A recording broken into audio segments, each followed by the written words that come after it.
황색 비디오 때문에 공개 처형됐다는 게 공식 발표였습니다. 그런데 그 영상을 본 사람이 지금까지 단 한 명도 없습니다. 2013년 8월 평양 어느 운동장에 수천 명의 학생들이 강제로 집결했습니다. 교사들도 끌려왔고 부모들도 끌려왔어요. 그리고 그 앞에 나란히 세워진 9명. 이 사람들이 누구냐면 북한 최고의 예술인들이었습니다. 국가가 선발하고 국가가 키우고 김정은이 직접 아꼈던 사람들이에요. 당시 아사히 신문이 처음 보도했을 때 전 세계가 받아들이기 어려워했어요. 왜냐면 이 정도 인재를 저렇게 죽이는 나라가 정말 존재하느냐는 거였거든요. 죄명은 불순 녹화물 시청 및 제작 유포였습니다. 황색 비디오, 즉 음란물을 만들어서 퍼뜨렸다는 거죠. 그런데 여러분, 딱 하나만 여쭤볼게요. 이 영상이 실제로 존재했다면 어떻게 됐을까요? 북한에서 만들어진 영상이 중국까지 넘어가는데 며칠이나 걸렸겠습니까? 그 다음은요. 국경을 넘는 순간 인터넷에 퍼지고 기자들이 달려들고 전 세계 서버를 다 뒤지게 되는 거예요. 실제로 그랬습니다. 기자들이 뒤졌고 국정원도 뒤졌어요. 서로 크로스 체크까지 했는데 없었습니다. 단 한 컷도 나오질 않았어요. 그래서 오늘 우리가 봐야 할 건 황색 비디오 자체가 아닙니다. 왜 황색 비디오라는 죄명이 그 자리에 필요했는가? 바로 그겁니다. 표면 아래에 진짜 이야기가 있어요. 은하수관 현악단이 어떤 조직인지 아십니까? 그냥 예술단이 아닙니다. 김정일이 직접 창설한 악단이에요. 북한에서 음악으로 최고 수준에 오른 사람들만, 그것도 혈통과 성분까지 검증된 사람들만 들어갈 수 있는 곳입니다. 당비서가 직접 관리하고 구역도 따로 있어요. 일반 주민들은 그 동네에 들어갈 수도 없습니다. 그리고 같이 처형된 왕재산 예술단은 또 무엇이냐? 김일성 시대부터 내려온 북한 최고 예술 집단이에요. 한국에도 방문한 적 있을 정도로 북한을 대표하는 얼굴이었습니다. 두 악단 모두, 그러니까 쉽게 말하면 김정은의 악단이었어요. 1호 행사, 외교 공연, 국가기념일, 이 사람들이 거기 서는 거예요. 그 정도 위치라는 겁니다. 그 중에서도 문경진이라는 인물을 알아야 합니다. 은하수관 현악단의 단장이었고 세계적인 바이올리니스트였어요. 국제 콩쿠르에 나가서 우승을 휩쓸던 사람입니다. 김정일이 직접 스트라디바리우스를 선물했어요. 수십억 원짜리 바이올린을요. 북한에서 김정일에게 그 악기를 받는다는 게 무슨 의미인지는 설명 안 해도 아시겠죠. 한 세기에 한 명 나올까 말까 하는 인재라고 당 간부들이 직접 표현했을 정도입니다. 김정은이 가장 아끼던 예술인들이 김정은의 손에 처형됐습니다. 아이러니도 이런 아이러니가 없죠. 처형 방식은 고사포였습니다. 14.5mm로 대공포. 장성택을 죽일 때 썼던 그 방식이에요. 복수의 탈북자 증언에 따르면 단원들을 말뚝 2개에 묶어놓고 한 명씩 총구를 겨눴다고 합니다. 한 사람당 수백 발, 240발이라는 구체적인 증언도 있어요. 그리고 거기서 끝나지 않았습니다. 탱크가 등장했다는 증언이 나옵니다. 시신과 유해를 수습조차 할 수 없을 정도로 훼손했다는 거예요. 이건 처형이 아닙니다. 존재 자체를 지우는 겁니다. 기억조차 남기지 않겠다는 거예요. 그 자리에 부모들이 있었습니다. 자식이 죽는 걸 눈앞에서 봐야 했어요. 다들 기절했다는 증언이 나옵니다. 함께 음악을 배운 동료 예술인들도 그 뒤에 세워져 있었어요. 울 수가 없었습니다. 울면 동조자가 되니까요. 공포에 질린 채로 서 있다가 버스 안에 들어갔을 때 다 같이 통곡했다는 증언이 있어요. 이게 북한이라는 국가의 작동 방식입니다. 공포를 직접 목격하게 하고 그 공포를 살아있는 몸속에 이식하는 구조예요. 처형은 9명에게 집행됐지만 공포는 수천 명에게 심어진 거예요. 그런데 여기서 한 가지 놓치면 안 되는 게 있습니다. 죄명이 황색 비디오라면 설명이 안 되는 부분이 너무 많아요. 첫 번째, 이 사람들이 생활하는 구역은 외부인 접근이 구조적으로 불가능한 곳입니다. 군 편제로 관리되고 철문이 여러 겹이에요. 외부 감독이나 촬영 인력이 들어와서 뭔가를 찍는 건 애초에 불가능한 환경이에요. 그럼 어떻게 찍었겠어요? 핸드폰이죠. 2013년은 북한에도 핸드폰이 이미 보급된 시점이었고 앞사진기, 즉 셀카 기능도 있었습니다. 그러니까 전문 제작이 아니라 핸드폰으로 촬영한 수준의 영상이에요. 두 번째, 처형 강도가 죄명과 맞지 않습니다. 고사포의 수백 발, 이후 탱크 훼손까지 북한에서도 음란물 처벌 규정이 있어요. 15년 이상입니다. 사형도 있죠. 그런데 이 방식은 그냥 처형이 아니에요. 이건 뭔가를 지우려는 거예요. 세 번째, 가장 결정적인 겁니다. 당 간부들이 직접 문경진을 살려달라고 건의를 드렸는데 김정은이 무조건 죽이라고 했습니다. 황색 비디오가 진짜 죄목이었다면 이 정도 인재를 처형하겠다는 결정에 흔들림이 없었을까요? 뭔가 다른 게 있어야 설명이 됩니다. 그래서 당시부터 소문이 돌았어요. 중요한 인물이 끼어 있어서 나머지를 다 죽인 것이다. 그 인물이 리설주란 얘기가 퍼진 거죠. 단원들이 나눈 대화가 도청에서 걸렸는데 리주도 우리와 똑같이 놀았다는 발언이 있었다는 증언입니다. 하지만 이건 풍문입니다. 그리고 풍문일 가능성이 높은 이유가 있어요. 리설주는 김정일이 직접 고른 여자입니다. 혈액 한 방울까지 다 봤을 거라는 표현이 있을 정도로 검증 절차가 치밀했다는 거예요. 그런 사람이 관련된 영상이 단원들 사이에서 돌았다면 그 영상이 국경을 넘는 것까지 막을 수 있었을까요? 기자들과 정보기관이 전 세계 서버를 뒤졌는데 없었다는 건 애초에 제작 자체가 이루어지지 않았을 가능성을 말해줍니다. 리설주 연루설은 평양 주민들이 납득할 수 없어서 만들어낸 소문에 가까워요. 그럼 진짜 이유는 뭐냐? 바로 여기서 이야기의 성격이 완전히 달라집니다. 문경진은 해외 유학을 다녀왔습니다. 북한이 최고 엘리트에게 허락하는 그 유학이에요. 거기서 성경책을 접하게 됩니다. 그리고 빠르게 받아들였다고 해요. 믿음이 생긴 거예요. 성경책을 숨겨서 북한에 들여왔습니다. 혼자 읽지 않았어요. 단원들에게 나눴어요. 말씀을 전하고 함께 이야기를 나눴습니다. 북한에서 종교 전파가 뭘 의미하는지 다들 아시죠? 공개 총살감이에요. 김부자를 최고 존엄으로 두는 체제에서 그 위에 다른 신을 두는 건 체제 자체를 부정하는 행위거든요. 그런데 결정적인 장면이 있습니다. 끌려가던 그 순간에 문경진은 웃고 있었다고 합니다. 보통 그 자리에선 무릎을 꿇고 장군님 살려달라고 빌어야 해요. 그게 생존 본능이에요. 근데 웃었습니다. 김정은은 그걸 받고 그 순간 말했다고 해요.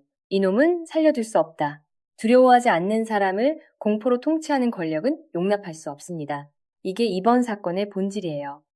죄명은 황색 비디오였지만 진짜 죄는 두려워하지 않았다는 것이었습니다. 그래서 황색 비디오라는 죄명이 필요했던 겁니다. 이유가 있어요. 종교를 전파했다는 죄명으로 공개 처형하면 사람들이 묻기 시작합니다. 성경이 뭐야? 왜 그게 그렇게 위험한 거야? 의혹이 생기고 궁금증이 커져요. 그러나 황색 비디오라는 죄명은 달라요.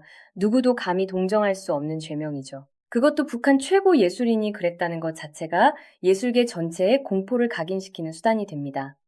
북한에는 죄목을 공개적으로 발표하는 것과 발표하지 않는 것이 따로 있다고 탈북자들은 말합니다.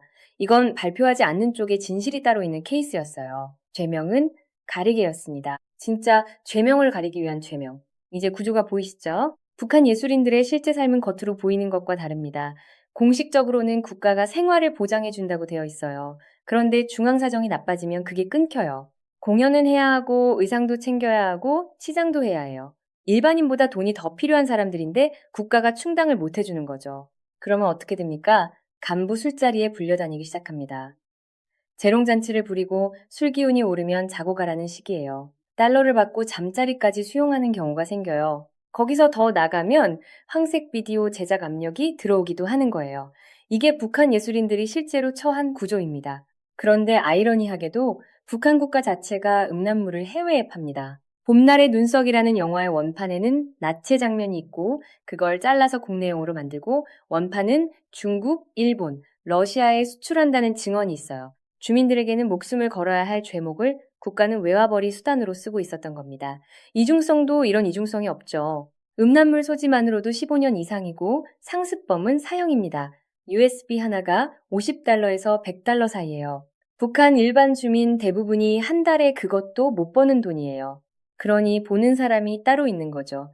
가족한테도 말 못하고 혼자 목숨 걸고 봐야 하는 겁니다. 평양 안으로 들어오는 음란물의 절반이 평양에서 소비된다는 증언도 있어요. 통제가 강할수록 수요는 더 깊은 곳에 숨어드는 거예요. 주류 매체들이 이 사건을 보도할 때 황색 비디오 처형이라는 표현만 전달했습니다. 그 아래 성경책이 있었다는 걸, 그리고 웃으면서 끌려간 문경진이 있었다는 걸 제대로 짚은 데가 많지 않아요. 지금 이 시간 이 채널에서 그 이야기를 하는 겁니다. 은하수관현악단은 이 사건 이후 해체됐습니다.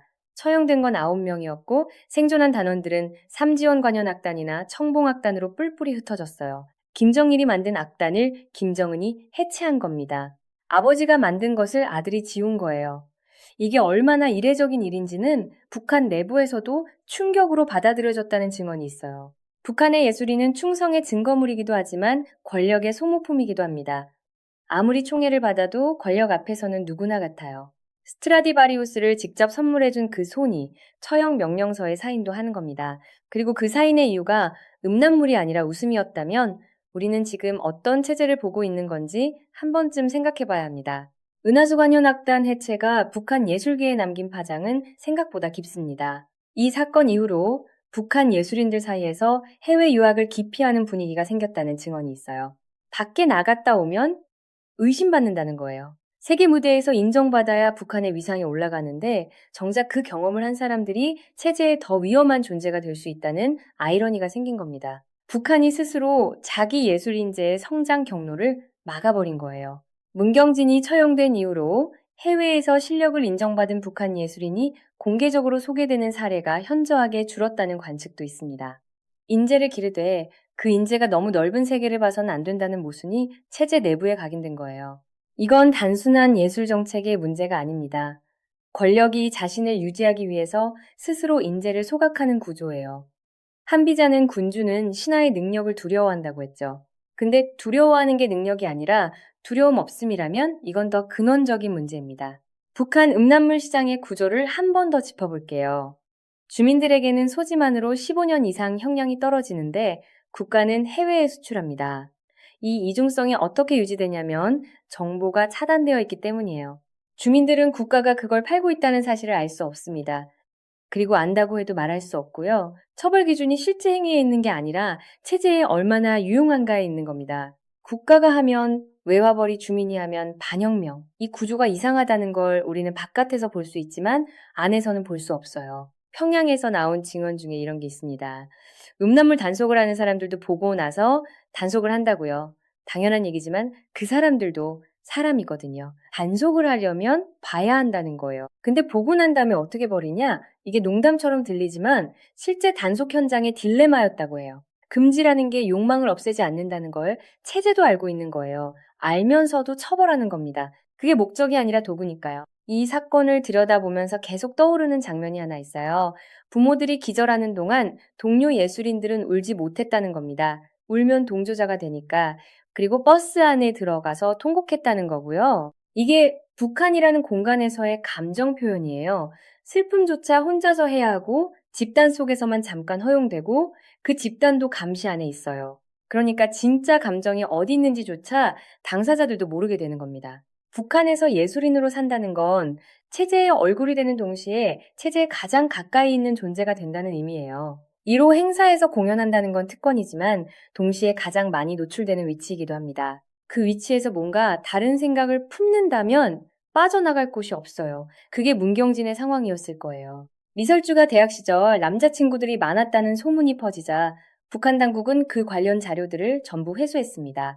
당비서가 직접 나서서 리설주에 대해서는 이제부터 입 밖에 내지 말라고 했다는 증언이 있어요. 친했다는 얘기를 꺼내는 것만으로도 끌려갈 수 있는 분위기였다고 해요. 이게 말해주는 건 뭐냐? 권력이 가장 두려워하는 건 무기가 아닙니다. 소문입니다. 기억입니다. 그리고 두려움을 잃은 사람입니다. 지금 이 순간에도 북한 어딘가에선 끌려가면서도 웃는 사람이 있을지 모릅니다. 그 웃음이 무엇을 의미하는지, 그리고 왜 그 웃음이 총알보다 더 위험한지를 알고 있는 사람이 있다는 것. 그 사실 하나가 체제를 가장 불편하게 만드는 거예요. 두려움이 사라진 곳에서 권력은 가장 잔인해집니다.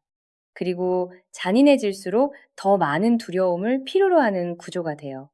끝이 어디인지 모르는 나선이에요. 은하수관현악단 사건이 2013년이었습니다. 그로부터 10년이 넘게 지났어요. 북한 예술계는 지금도 존재하고 공연도 하고 새로운 단원들도 있습니다. 그 사람들이 이 사건을 알고 있을까요?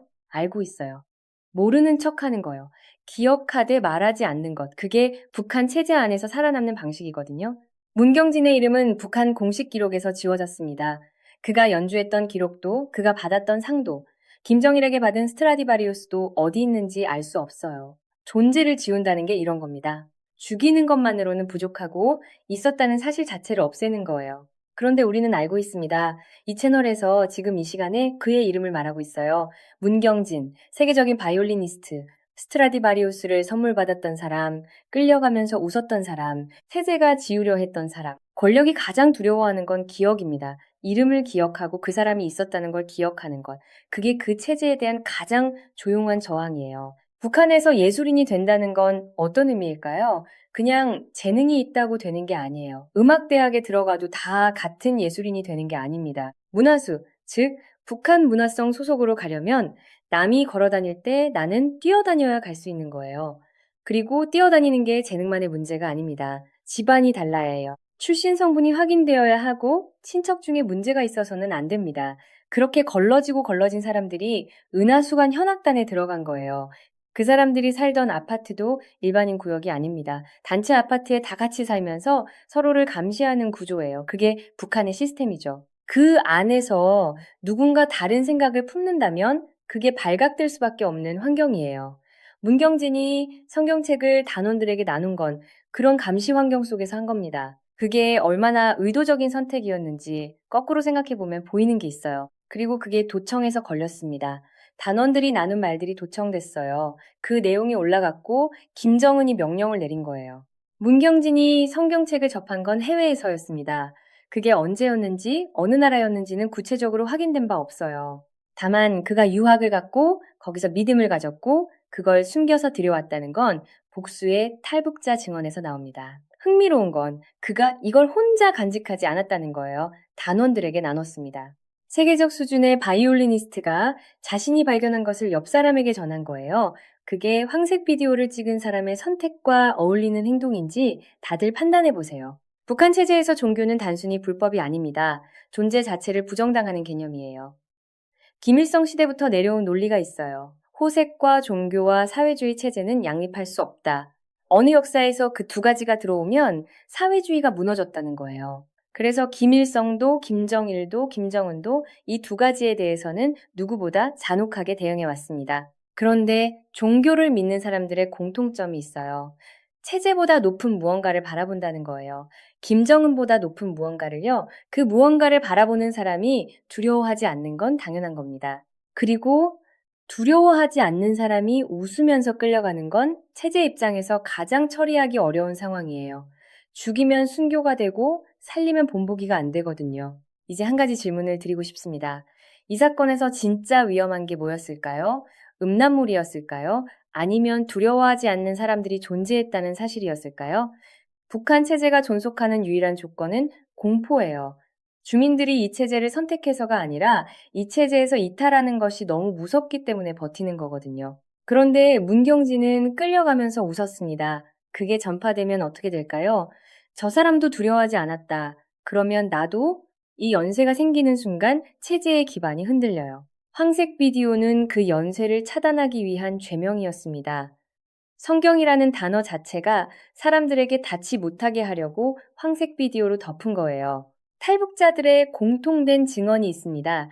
북한의 죄목에는 공개하는 것과 공개하지 않는 것이 있다고요. 성경책 유포는 공개하면 의혹을 부르는 죄명이에요. 황색 비디오는 의혹을 닫는 죄명이고요. 어느 쪽을 쓸지는 체제가 결정합니다. 죄명이 실제 죄에 맞춰지는 게 아니라 체제가 원하는 효과에 맞춰지는 거예요.